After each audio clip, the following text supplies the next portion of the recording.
Libro de Josué, capítulo 6, versículos 1 a 7. Jericó estaba completamente cerrada a causa de los israelitas. Nadie se atrevía a entrar ni a salir. El Señor dijo a Josué: Mira, pongo en tus manos Jericó, a su rey y a sus valientes guerreros.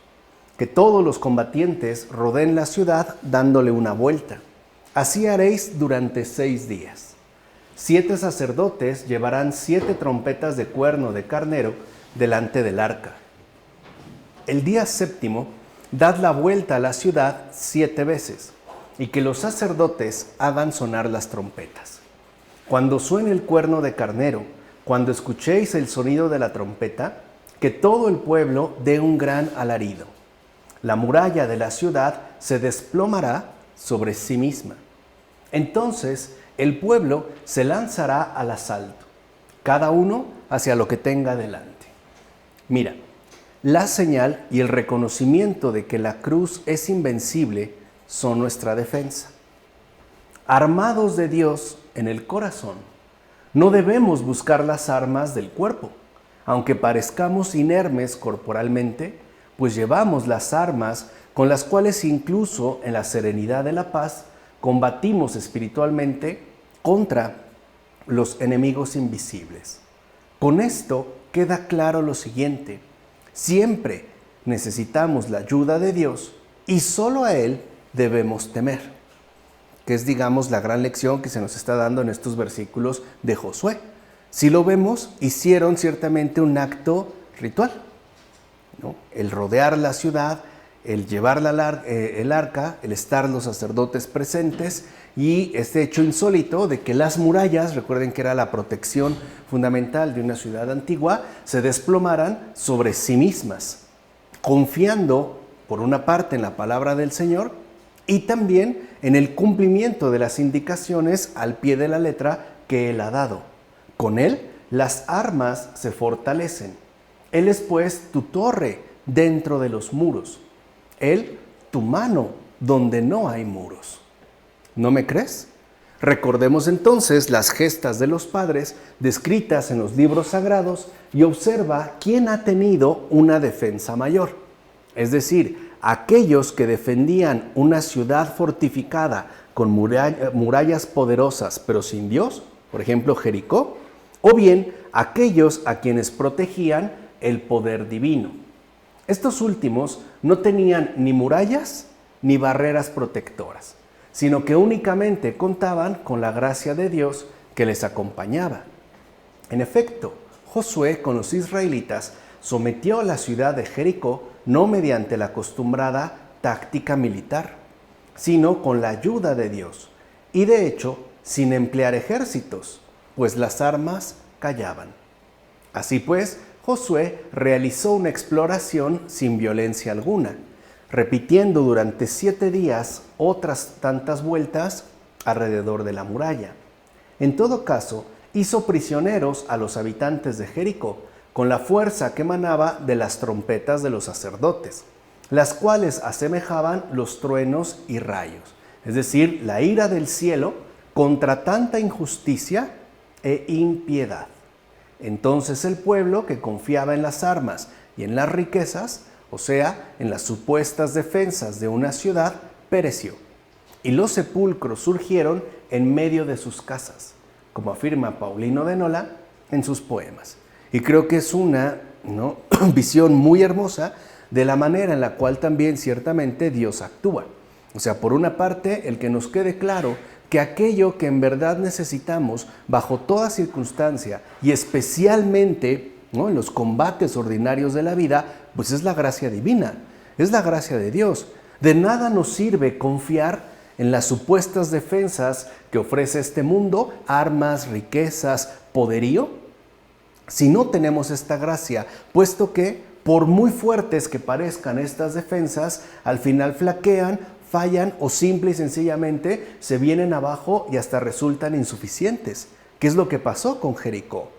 Si lo ven, el pueblo de Israel no utilizó la acostumbrada táctica militar, el asedio, el despliegue de fuerzas de combate, simple y sencillamente se puso a dar vueltas a la ciudad con los sacerdotes delante del arca e hicieron sonar el cuerno de carnero, que era un llamado. Y esto es lo que hizo simple y sencillamente que la ciudad entera quedara prácticamente al descubierto, es decir, en manos de los hijos de Israel. Y eso es lo que a veces quizá nosotros llegamos a olvidar, porque, al menos en la situación actual, estamos muy mal acostumbrados a confiar en los recursos con los que podemos tener a mano, sobre todo dinero, para salir de las dificultades. Pero siendo honestos, a veces este dinero, por abundante que sea, puede resultar insuficiente ante toda la serie de problemáticas que se nos pueden venir encima. Entonces, ¿quién es realmente nuestro apoyo? ¿Quién es nuestra defensa? ¿Quién es la base de nuestra victoria? Pues el Señor, que es en efecto lo que los hijos de Israel están aprendiendo una vez que se dirigen a la conquista de Jericó. Así pues, las murallas de Jericó se derrumbaron por el sonido de las trompetas de los sacerdotes, ya que encerraban un pueblo de pecadores. Dijimos, ¿no? Tan lleno de injusticias este pueblo y tan lleno de impiedad. Ciertamente no las derribó un ariete, ni las destruyó una máquina de guerra, sino el sonido emitido por los sacerdotes. Aquí vemos también la importancia que tienen los sacerdotes. Los muros de Jericó habían resistido el hierro, pero se derribaron de inmediato con el sonido sagrado. ¿Quién no se va a sorprender con aquel sonido que derriba las murallas hasta tal punto que todo se viene abajo sin que las manos se hagan daño? Imagínense lo sorprendente que fue para los habitantes de Jericó, el que sus murallas, es decir, sus defensas, se desplomaran sobre sí mismas. Mira, aunque nadie tocase las murallas, estas se derrumbaron por dos razones. Por el sonido emitido por los justos, es decir, vemos también de qué manera, ¿no?, se destaca el poder que tiene la oración, la súplica al Señor, y también se derrumbaron por la presencia al interior de la ciudad de los pecadores. Entonces las cosas se vienen abajo, ya sea por el sonido emitido por los justos, por la oración, o simple y sencillamente porque los pecadores abundan. En pocas palabras, el mundo se viene abajo por la abundancia de pecadores. O bien se desbaratan sus maquinaciones por las oraciones de los justos. Aquellas murallas ni obstaculizaron a los primeros, ni protegieron a los segundos. O sea, por grandes que fueran las murallas, por mucho que hubieran recibido combates y embestidas de parte de otros pueblos, aún sin poderlos conquistar, por muy grandes, repito, o poderosas que fueran estas defensas, no fueron obstáculo para los justos, ni tampoco fueron protección para los pecadores. En efecto, las propias murallas abrieron el camino a los justos y privaron de protección a los injustos. Por tanto, si el sonido de la voz sacerdotal entonces fue tan fuerte que cuando su soplido salió al aire causó tanta confusión y desplome, que no podrá hacer ese mismo sonido sacerdotal cuando predica a Cristo, como afirma Máximo de Turín en los sermones. Por eso les decía, creo que tenemos que reevaluar toda la gracia que Dios nos ha concedido, toda la plenitud, todo el auxilio, toda la victoria que el Señor nos ha querido conceder, especialmente por medio del sonido sacerdotal. O sea, ¿qué no podrá hacer, pues, las oraciones sacerdotales, las intercesiones de los sacerdotes por medio de la predicación a Cristo? Si los hijos de Israel derribaron murallas, ¿qué no podrían hacer, pues, también los que en verdad predican a Cristo? Capítulo 6, versículos 8 a 14. Se hizo como Josué había dicho al pueblo. Los 7 sacerdotes que llevaban las 7 trompetas de carnero pasaron delante del Señor, haciéndola sonar mientras el arca del Señor les seguía. ¿Qué pensamos que eran las trompetas de los sacerdotes de aquel tiempo, sino la predicación de los obispos en el tiempo de ahora, por medio de la cual no se deja de anunciar con terrible sonido a los pecadores esa amarga verdad que consiste en predecirles una suerte triste y un destino funesto?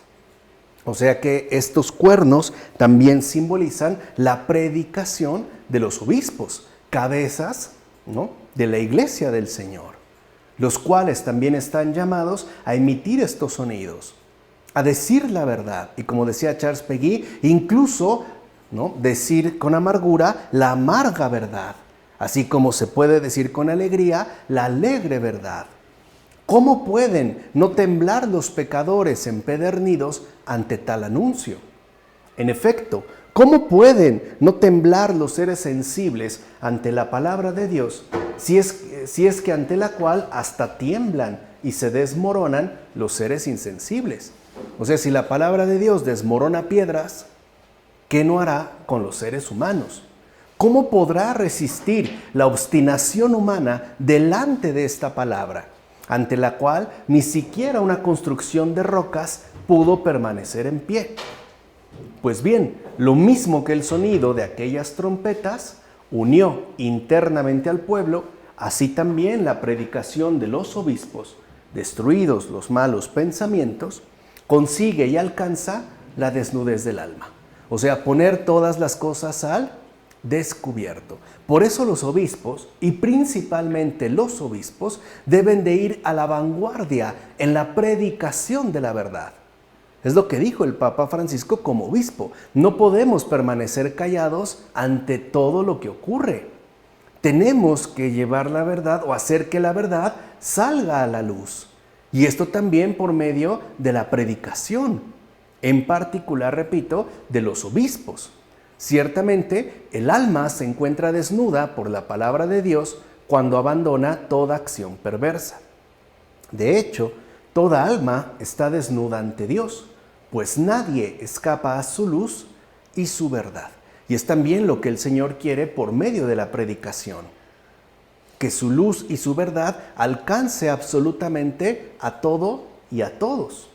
Así pues, delante de Él, antes de que el alma conozca a Dios y reciba la fe verdadera, está como escondida, por así decir, con las acciones supersticiosas, y por ende se rodea de una especie de muralla de maldad, que es lo que a veces nos encubre, ¿no? O nos sentimos ciertamente resguardados tras esta muralla de maldad, de manera que le parece imposible, así se lo imagina el alma, permanecer invencible al interior de su propia iniquidad.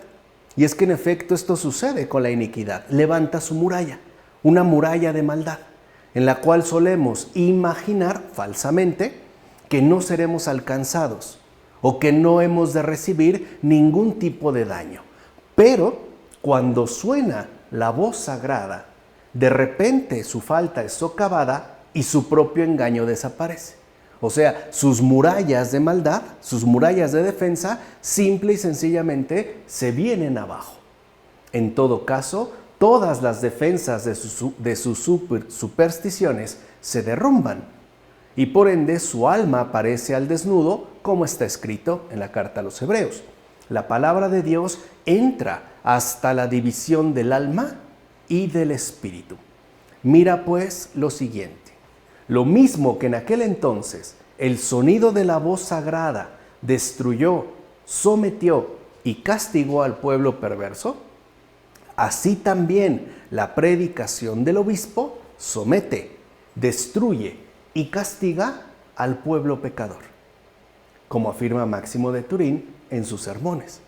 Por eso es tan fundamental la predicación del obispo y, en general, toda predicación cristiana.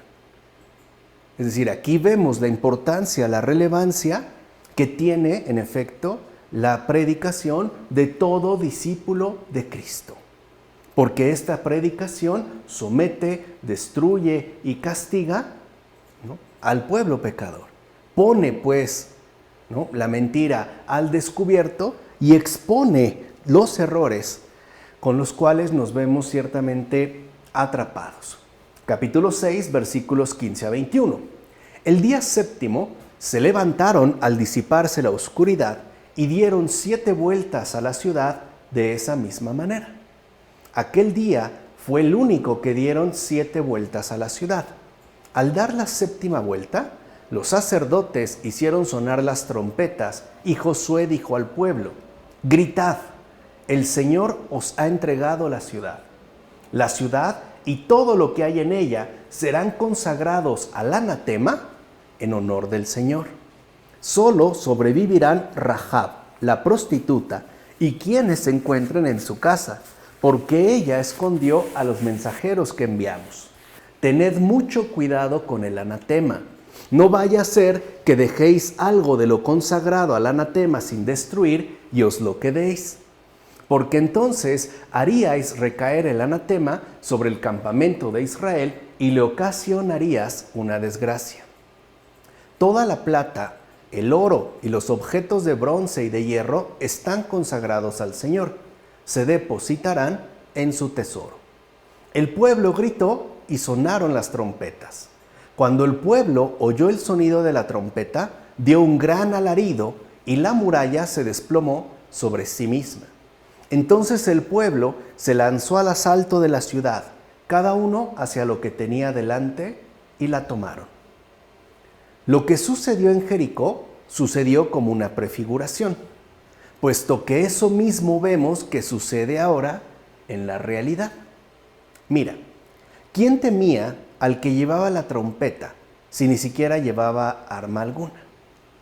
No obstante, así fueron derribados los muros de Jericó, es decir, por las trompetas de los sacerdotes consagrados. Y esto tuvo lugar al séptimo día. Sí, al séptimo día fue destruida aquella ciudad gracias a los sacerdotes, y de fondo fue dispersada la iniquidad del mundo. En efecto, lo mismo que con el nombre de una sola ciudad, Jericó, se alude a la condición del mundo entero, así también con el curso de los 7 días se indica el periodo de las predicaciones de los sacerdotes que ciertamente anuncian a este mundo su destrucción y la amenaza del juicio final, como afirma Máximo de Turín en los sermones. Y esto es muy importante, porque en efecto en el libro de Josué, la ciudad de Jericó simboliza al mundo, hace referencia al mundo en su iniquidad, y por ello se le anuncia previamente su total destrucción. Y no solo eso, sino también su juicio final. Se está hablando pues también del fin de este mundo, tan lleno, como dijimos, de injusticias, de impiedades, de iniquidades. Por otra parte, observa aquí un nuevo hecho para ensalzar la clemencia divina. Él dio la ley diciendo, el que dio la ley diciendo, no fornicarás, cambia ahora su sentencia, movido por su bondad, y dice por boca de Josué: quede con vida la prostituta Rahab. ¿Por qué se dijo esto?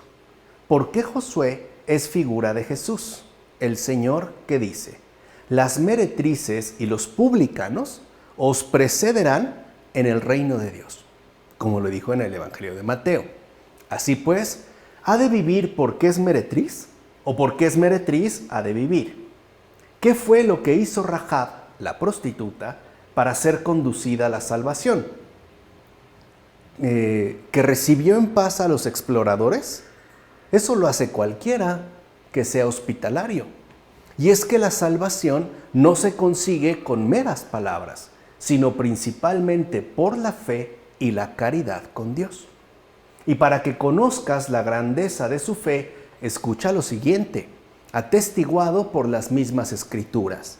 Ella vivía en el tráfico de las meretrices como una margarita envuelta en cieno, como el oro arrojado a un lodazal, como la flor de la piedad sofocada por las espinas. Era pues un alma piadosa, encerrada en un sitio dedicado a la impiedad. Por eso acogió en su casa, es decir, en su corazón, a aquellos exploradores. De hecho, aquel a quien Israel negó en el desierto, ella lo confesó en el lodazal, como afirma Juan Crisóstomo en Sobre la Penitencia. Por eso debemos atender a la profundidad del corazón de cada uno de nosotros, porque a veces, en pocas palabras, tal parece que nosotros tendemos a juzgar únicamente por las apariencias y nos dejamos llevar. Por ejemplo, pensar que en la figura de una prostituta hay extravío y perdición. Y no obstante, vemos que es justo ella quien alcanza en primer lugar la salvación. Ahora bien, cuando se destruyen templos, ídolos, bosques sagrados o cosas semejantes con la debida autorización, no debemos apropiarnos de nada para nuestro uso particular. O sea, nada de saqueos, pues, como antes, no es parte del botín y toma lo que quieras, ya que si lo llegamos a hacer, manifestamos más bien nuestro apego a ese tipo de cosas. En pocas palabras, lo que se pondría al descubierto sería nuestra respectiva codicia. De hecho, la destrucción de tales objetos es debido a la piedad, no a la avaricia. La avaricia es algo propio de las personas impías y por tanto algo ajeno a la verdadera religión. Estamos hablando en un contexto históricamente muy determinado, donde las invasiones, los saqueos, era de lo más frecuente. Y aquí este padre de la iglesia lo que está diciendo es no podemos comportarnos de la misma manera. ¿En qué lugar se nos ha enseñado a ser avariciosos? ¿Acaso Dios nos ha dado tal recomendación? ¿Qué hay pues en tu corazón al momento de llevar a cabo las obras que Dios mismo ha encomendado? Como afirma Agustín en sus cartas. Vean, el Señor pone en las manos de los hijos de Israel a Jericó, pero y les da indicios de que no pueden comportarse de la misma manera que lo haría cualquier otra persona. O sea, cualquier persona, pues, que no conoce a Dios. En consecuencia, el anatema se refiere a lo siguiente: procurad que no haya en vosotros nada mundano. Ese es el anatema, esa es la advertencia.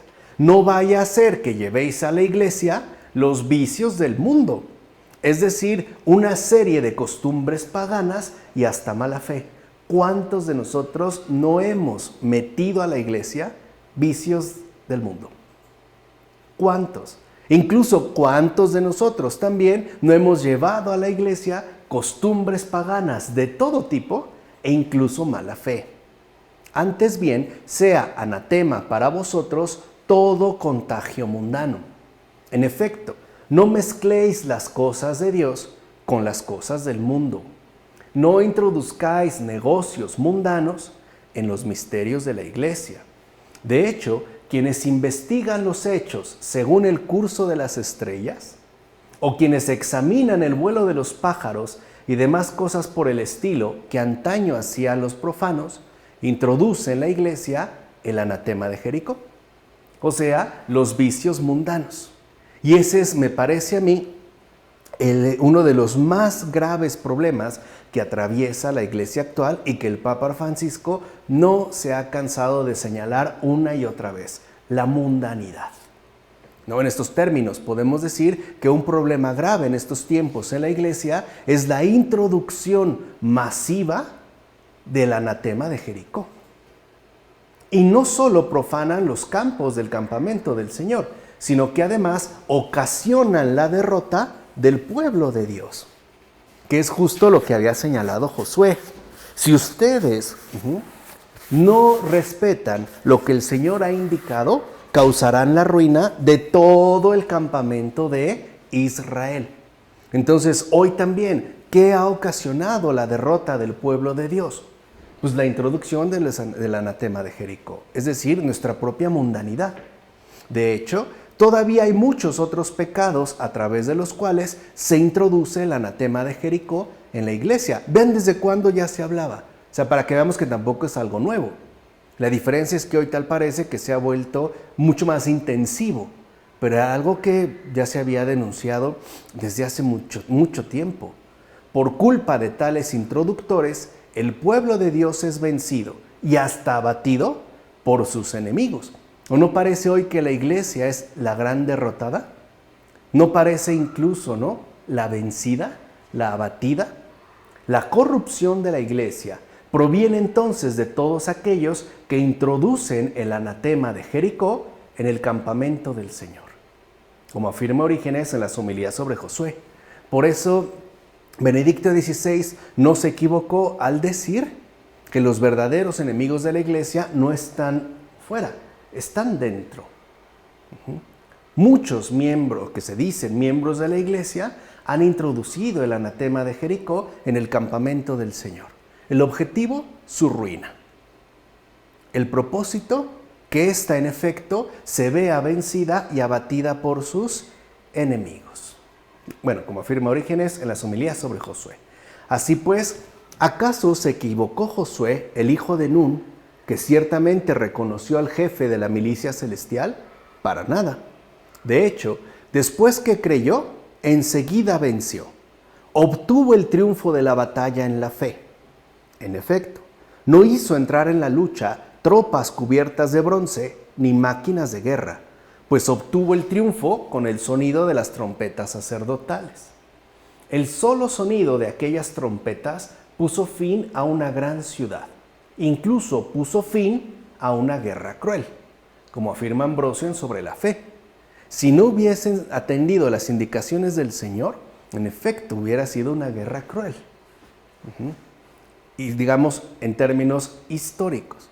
No obstante, lo que aquí se nos enseña es el proceder de la verdadera batalla en la fe.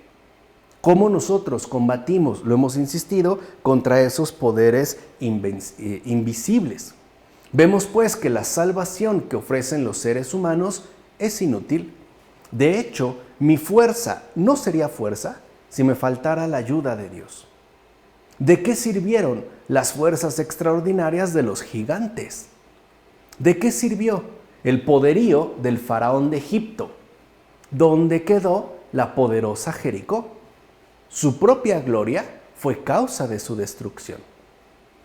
Y para propia gloria de Dios, Jericó no fue abatida por fuerzas extraordinarias, sino por los débiles. Vamos a decirlo así, un pueblo de personas insignificantes, sin armadura, sin armas ostentosas, ¿no? Nada llamativo. Los débiles, es decir, los asistidos por Dios, esa es debilidad en sentido bíblico. El débil es el que es asistido por Dios. Son estos, pues, los que derribaron los muros de Jericó. ¿Qué quedó de aquel soberbio reino? Así pues, cuando Cristo está con nosotros, un muro es como una tela de araña. En cambio, para quien no tiene a Cristo, una tela de araña es como un muro invencible, como afirma Paulino de Nola en los poemas. Y en efecto es así. Para quien está con Cristo, las dificultades no son tales, son como una tela de araña. Pero para quien no, incluso la más pequeña nimiedad se puede convertir en un muro invencible. En todo caso, los muros de aquella ciudad que se llama Jericó, palabra que en hebreo significa luna, eso significa Jericó, en hebreo luna, se desmoronaron a la séptima vuelta del arca, que era llevada procesionalmente. Se dio una procesión. Por eso habíamos hablado de un gesto muy ritual. Era pues, si lo quieren ver así, un acto litúrgico. ¿Qué otra cosa es esto sino el anuncio del reino de los cielos, que en definitiva está dado a partir de los 7 dones del Espíritu Santo? ¿Qué vence el mundo? El Espíritu Santo, a través de sus 7 dones, que puede ofrecer resistencia a esta fuerza en verdad invencible. He aquí por qué, cuando paseaba el arca alrededor de los muros, no cayeron estos por un choque violento, sino que sucumbieron por sí mismos. ¿Quién puede en efecto resistir la sola presencia del Espíritu Santo? Como afirma Agustín en sus cartas. Y esto es, creo, lo que hoy en día nos está faltando: presencia del Espíritu Santo. ¿Qué es lo que ha venido, por decirlo así, a sustituir falsamente al Espíritu Santo? La mundanidad, o sea, el anatema de Jericó.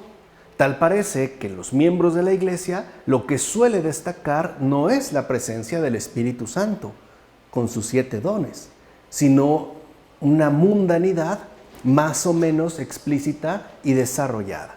Ahora bien, cuando llegue nuestro Señor Jesucristo, cuya venida fue ya anunciada por el hijo de Nun, es decir, por Josué, habrá también un sonido de trompetas. ¿Cuál es este sonido? Pues la magnífica y celestial doctrina de la proclamación evangélica. De hecho, Mateo, Marcos, Lucas y Juan han tocado cada uno su celestial trompeta.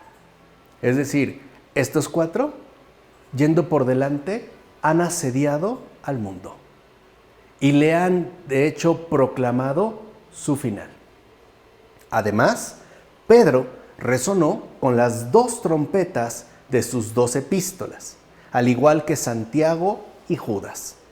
Y se une también a este canto las epístolas de Juan y su Apocalipsis, así como Lucas al escribir los Hechos de los Apóstoles.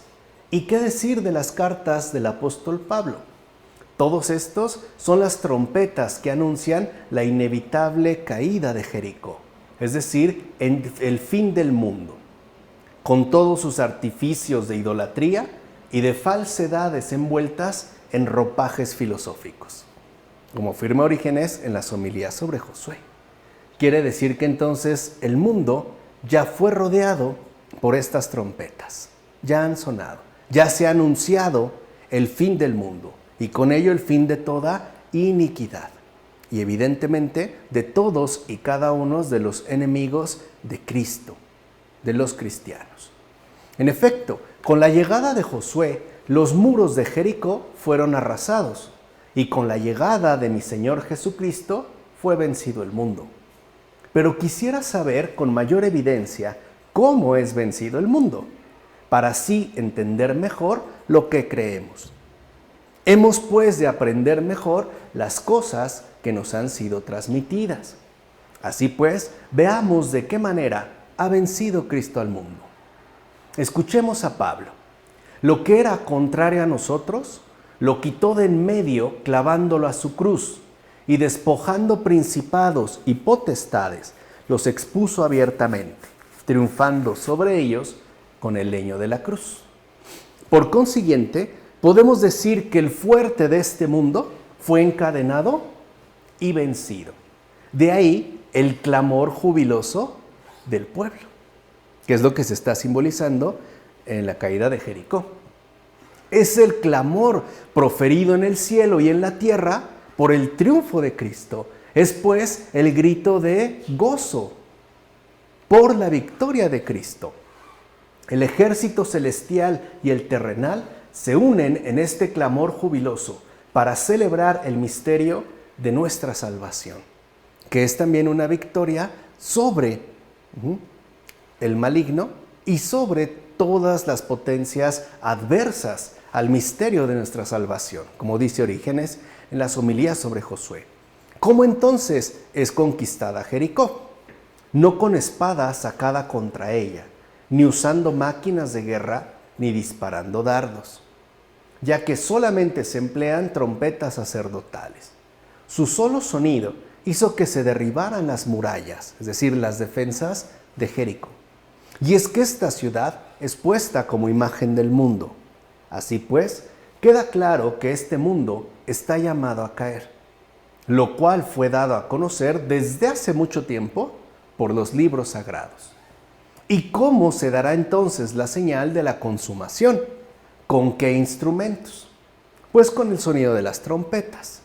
¿Cuáles trompetas? Pablo te desvela este misterio. En efecto, presta atención a lo que te dice Pablo. Sonará la trompeta y los muertos que están con Cristo se levantarán incorruptos. Y también el Señor mismo, con una orden, con la voz del arcángel y con la trompeta de Dios, descenderá del cielo. Él es pues el sonido que vencerá sobre Jericó, es decir, la palabra pronunciada por Dios desde el principio. Esto es lo que acabará con el mundo. En pocas palabras, ¿quién acabará con el mundo? Dios mismo, el Verbo hecho carne, en tanto palabra pronunciada por Dios desde el principio. Sí, Jesús vencerá sobre Jericó y la batirá, de tal manera que de ella solo se salvará una prostituta junto con toda su casa. como afirma Orígenes en las homilías sobre Josué. Por último, tengamos en cuenta lo siguiente. El fin del mundo, como está escrito en el libro de Josué, será algo dado de repente, es decir, con un solo toque de trompeta. Es decir, el mundo se derrumbará de repente. El mundo, en efecto, será aniquilado de manera repentina, cuando menos lo imaginemos. Así como los muros se desplomaron, ¿no? La muralla se derrumbó sobre sí misma, así el mundo también. Cuando la palabra pronunciada por Dios desde el principio se manifieste, es decir, en su segunda venida, ¿no? Como afirma Orígenes también en las homilías sobre Josué. Capítulo 6, versículos 22 a 27. Josué dijo a los 2 hombres que habían explorado la tierra: id a casa de la prostituta y sacadla de allí junto con sus pertenencias, tal como se lo habíais jurado. Los jóvenes exploradores fueron y sacaron a Rahab, a su padre, a su madre, a sus hermanos y todo lo que tenía. Sacaron a toda su familia y los instalaron fuera del campamento de Israel. Prendieron fuego a la ciudad y a cuanto había en ella, pero la plata, el oro y los objetos de bronce y de hierro los depositaron en el tesoro de la casa del Señor. Josué dejó con vida a Rahab, la prostituta, a su parentela y a todo lo que tenía. Ella se quedó con Israel hasta el día de hoy por haber escondido a los mensajeros que Josué había enviado a explorar Jericó. En aquella ocasión, Josué pronunció el siguiente juramento: maldito sea delante del Señor quien levante y reconstruya esta ciudad de Jericó, que ponga sus cimientos sobre su hijo mayor y coloque sus puertas sobre su hijo menor. Cuando tuvo lugar la conquista de Jericó, únicamente fue rescatada la casa de la prostituta Rahab, es decir, la iglesia formada por los gentiles. En efecto, solo la iglesia es rescatada de la destrucción del mundo. La iglesia, en efecto, y esto es lo importante, es fuente de resguardo y salvación, como afirma Jerónimo en Sobre el Éxodo en la vigilia de Pascua. Y esto también es algo importante, entender que la iglesia es fuente de resguardo. O sea, la iglesia en realidad a nosotros ya nos puede y quiere resguardar de toda la seducción que el mundo suele desplegar con fuerza. Quiere pues resguardarnos para la salvación.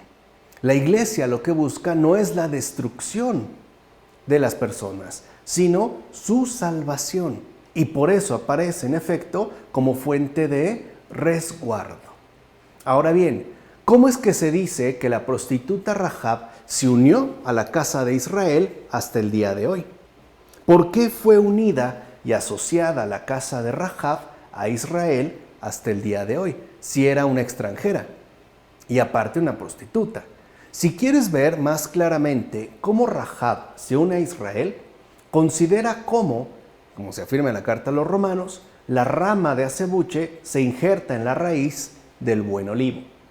Así comprenderás por qué de los que son asociados a la fe de Abraham, Isaac y Jacob, están injertados y unidos a Israel hasta el día de hoy.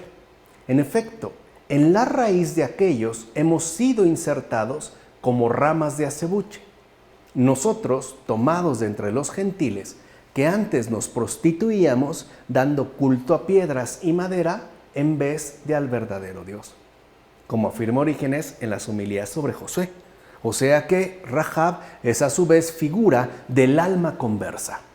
El alma que antes era infiel a Dios de muchas maneras y que opta al final, ¿no?, por acoger la salvación que Dios mismo le ofrece.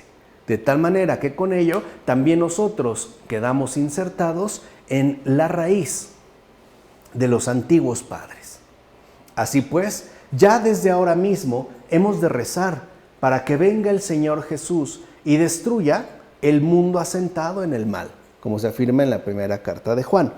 Sí, que destruya todo lo que hay construido sobre tal asentamiento, que eso se destruya, pero que asimismo se salve aquella que acogió a sus espías. es decir, a los apóstoles, para dejar asentada la fe de la iglesia. No reclamemos ya su antigua condición, su anterior culpa. Antes fue prostituta, pero ahora se ha unido a Cristo como una casta esposa. La que era prostituta ha dejado de ser prostituta y ahora es esposa de Cristo. Y como esposa está o debe de estar en plena disposición a lo que su esposo mande e indique. Debe conocer sus deseos y evidentemente también cumplirlos, como afirma Orígenes. Por último, es claro que la maldición de Josué acerca de Jericó sí se cumplió y se sigue cumpliendo. Recuerden que al final de estos versículos, Josué emite unas palabras duras, que en términos de maldición sí se cumplió. En efecto, Giel de Betel reedificó Jericó y puso los cimientos sobre Abiram, su hijo mayor, y colocó las puertas sobre Segub, su hijo menor, como se afirma en el primer libro de los Reyes. O sea, lo que había sido destruido se quiso ahora volver a reedificar. No obstante, cuando el fundador de la citada ciudad empezó a construirla, murió su primogénito Abiram. Y al intentar fortificar las puertas de la ciudad ya edificada, perdió también a su hijo menor, Segub. Ahora bien, Giel es interpretado como el que vive por Dios y Betel como casa de Dios. Así pues, Giel de Betel reconstruye la ciudad de Jericó, arrasada y anatemizada por Josué. Cada vez que alguien en la iglesia se dedica a la vida religiosa, pero luego vuelve a realizar las acciones malvadas que el Señor Jesús le perdonó en el bautismo. O bien, cada vez que aquellos que han renunciado a los engaños de Satanás regresan de nuevo a ellos, prefiriendo así los errores satánicos a la verdad de la iglesia en la que ya habían sido instruidos. Y se vuelve a producir una maldición, como afirma Beda en las cuestiones sobre los libros de los reyes. Y es que en efecto, se supone que nosotros, con la gracia del Señor, hemos sido liberados de estos engaños de Satanás, de estos errores satánicos. ¿Por qué volver de nuevo al extravío? Cuando se supone que la dinámica normal que asumimos es el paso de las tinieblas a la luz y no de la luz a las tinieblas. Capítulo 7, versículos 1 a 5.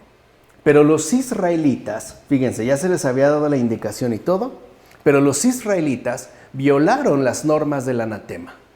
Pues Acán, hijo de Carmí, hijo de Sabdí, hijo de Serach, de la tribu de Judá, o sea, de quien menos se esperaría, se quedó con algo consagrado al anatema.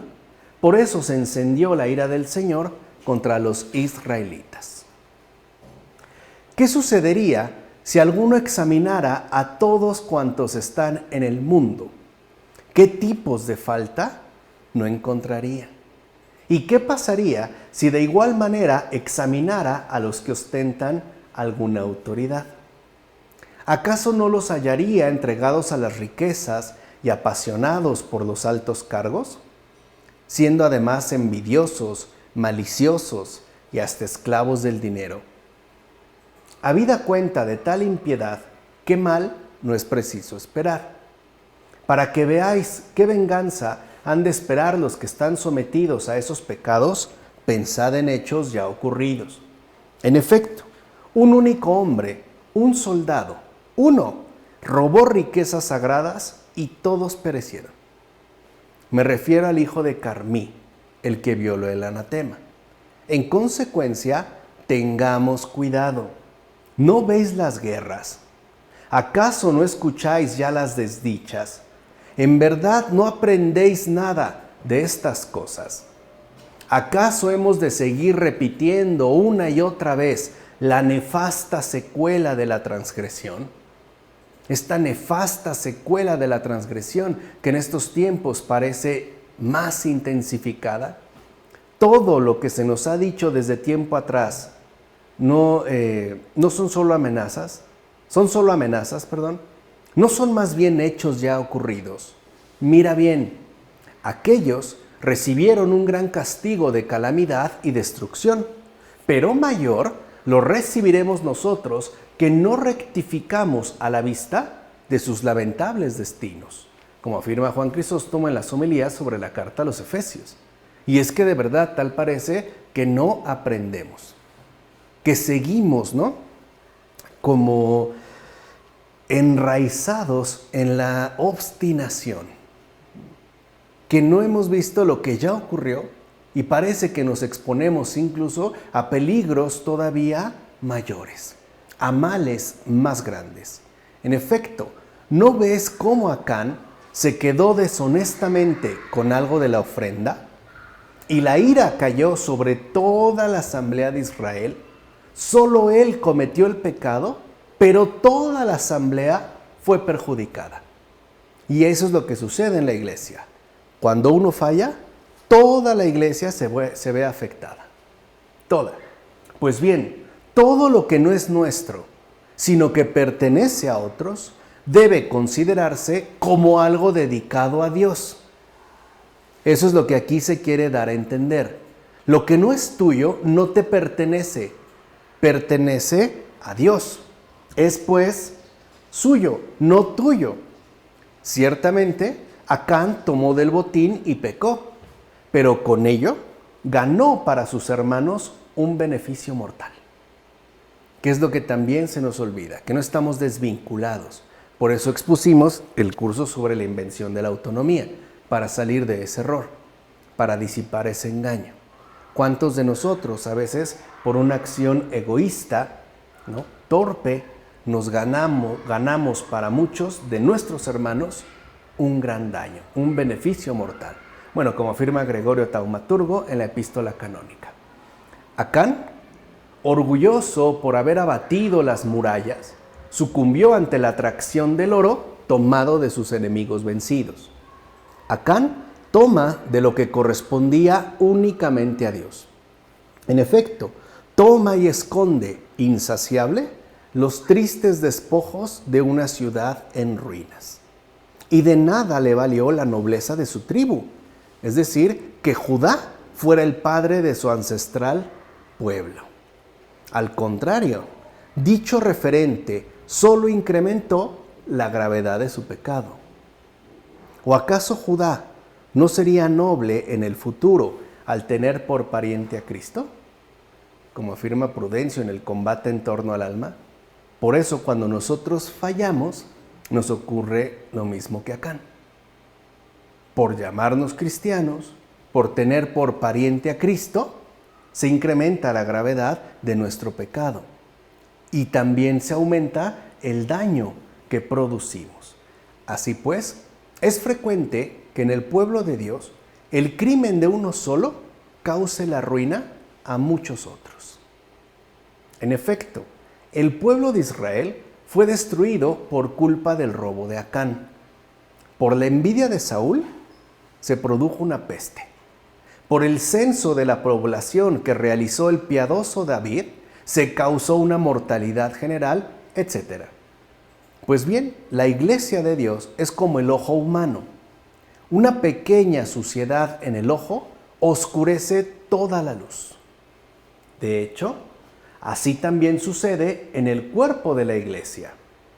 Cuando unos pocos transmiten sus torpezas, se ofusca y oscurece la claridad de todo su esplendor, como afirma Salviano el presbítero en Sobre el Gobierno de Dios. ¿Y no es eso lo que está ocurriendo actualmente en la iglesia?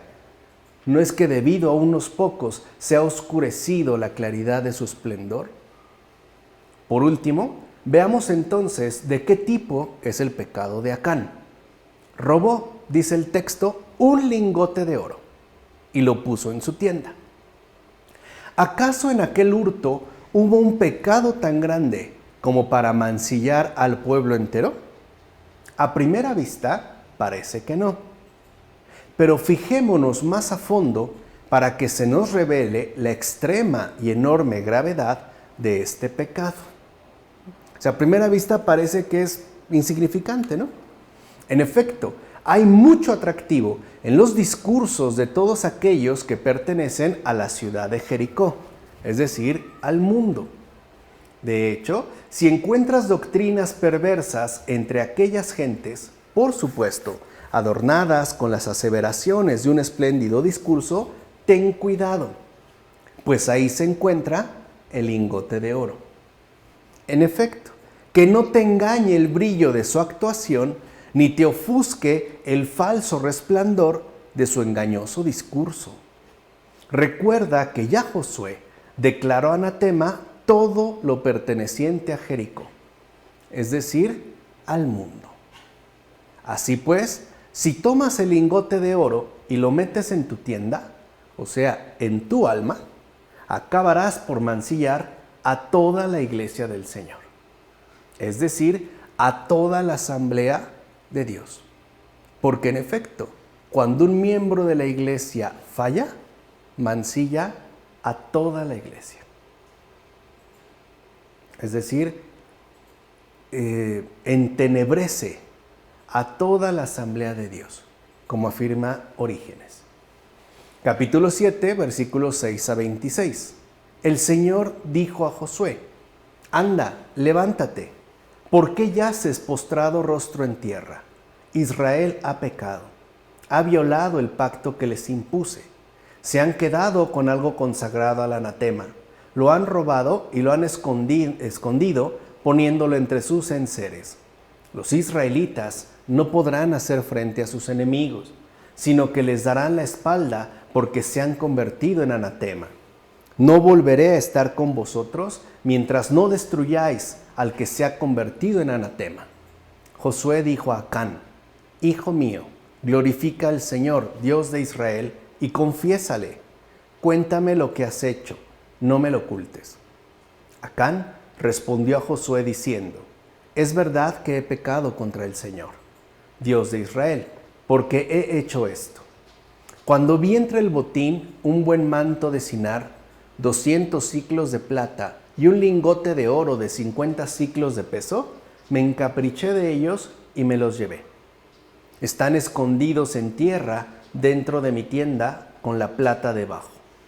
Josué y todo Israel con él tomó a Acán, hijo de Zerach, con la plata, el manto y el lingote de oro, así como a sus hijos e hijas, bueyes, asnos, ovejas, su tienda y todo lo que tenía, y lo subieron al valle de Acor. Y dijo Josué: que el Señor te traiga en el día de hoy la desventura que nos has traído. Todo Israel le lapidó. Quemaron sus bienes en la hoguera y los cubrieron de piedras. ¿Qué significa eso dicho con respecto al pueblo de Israel? Es decir, no han podido resistir, pues que el Señor no imperaba plenamente sobre su voluntad. Esto demuestra que en verdad somos libres para obedecer o para desobedecer, como afirma Agustín en Sobre la Gracia y el Libre Albedrío. Y es verdad. El Señor no impone absolutamente a nadie el cumplimiento de su voluntad. Los que la cumplen libremente. Los que la rechazan también libremente. Podemos obedecer o podemos desobedecer. Eso dependerá de lo que en verdad haya en nuestro corazón. Un verdadero compromiso con Dios o, por el contrario, un rechazo a su gracia concedida. Por otra parte, la conducta humana está tan inclinada a la admiración de la riqueza que nadie es considerado digno de honor sino el rico. Y esto es cierto, ¿no? Como que hay una gran inclinación a admirar la riqueza, a dejarnos deslumbrar, pues, por la riqueza. Esta no es una costumbre reciente, sino lo que es peor, ya desde hace mucho tiempo, este vicio se ha desarrollado en los corazones humanos. De hecho, cuando la gran ciudad de Jericó se derrumbó, se dio a conocer que el valor del pueblo, es decir, su confianza en Dios, se había debilitado por la avaricia y la codicia del oro, como afirma Ambrosio en los deberes de los ministros. Por eso el Señor nos dijo que nadie puede ser fiel o servir a Dios y al dinero, porque el dinero nos debilita por la avaricia y la codicia. Y al debilitarnos significa que merma nuestra confianza puesta en Dios.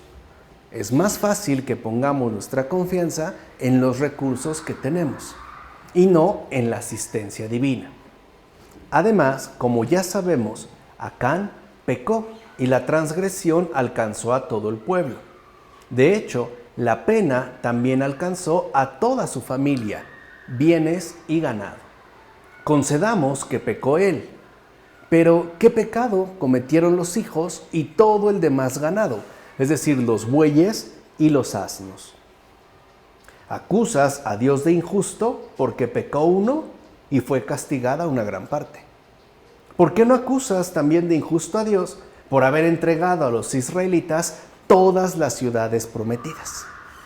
Como afirma Jerónimo en el diálogo contra los pelagianos. Y es que nuestro modo de razonar es así. El modo de obrar en Dios cuando se trata de un castigo siempre nos parece injusto, desproporcionado. Pero cuando se trata de su bendición y sus beneficios, entonces ahí sí no lo vemos ni desproporcionado ni como algo, digamos, asimétrico. Si vamos a acusar a Dios de injusto, acusémoslo en todo. O sea, no solo en el hecho del castigo, sino también en el hecho de la bendición. ¿Quién eres tú para pedir cuentas a Dios?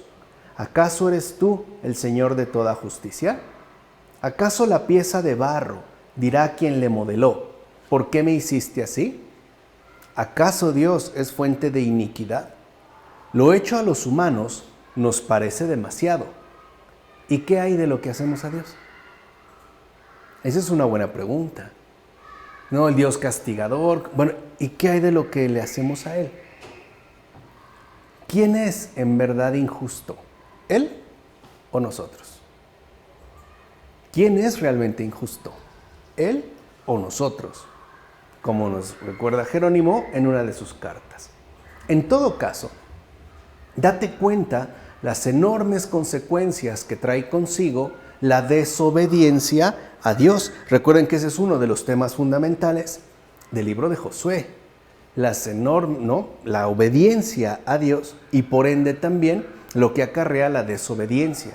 Dicha desobediencia es una transgresión enorme. ¿Por qué es una transgresión enorme? Porque cuando una persona desobedece a Dios, terminará perjudicando a muchos otros compañeros. Y ahí es, pues, fuente de iniquidad. ¿Entiende? O sea, lo que nosotros hacemos al desobedecer a Dios, terminará perjudicando a muchos otros. Y esta es la iniquidad. ¿No es esto lo que nos enseña el ejemplo de Acán? Que si desobedecemos a Dios, esta transgresión va a perjudicar a muchos otros. En efecto, la desobediencia a Dios es causa de perdición para muchos otros, no solo para uno mismo. Por eso cuando el maligno nos invita a la desobediencia a Dios, o nos quiere arrastrar, seducir para que desobedezcamos a Dios, no está pensando solo en el pecado que cometeremos, sino en la magnitud que alcanzará esta desobediencia, perdición para muchos otros. ¿Qué no te das cuenta que el pecado tiene como propósito devorar por completo todo lo que pueda? Es como decir que el pecado es como un cerillo que quiere tocar paja seca para cometer finalmente un gran incendio. Entonces, ¿qué no te das cuenta que el pecado tiene como propósito devorar por completo todo lo que pueda? ¿Acaso no ves que el pecado tiene puesta la mira en la perdición de muchos, incluso en la perdición de un pueblo entero?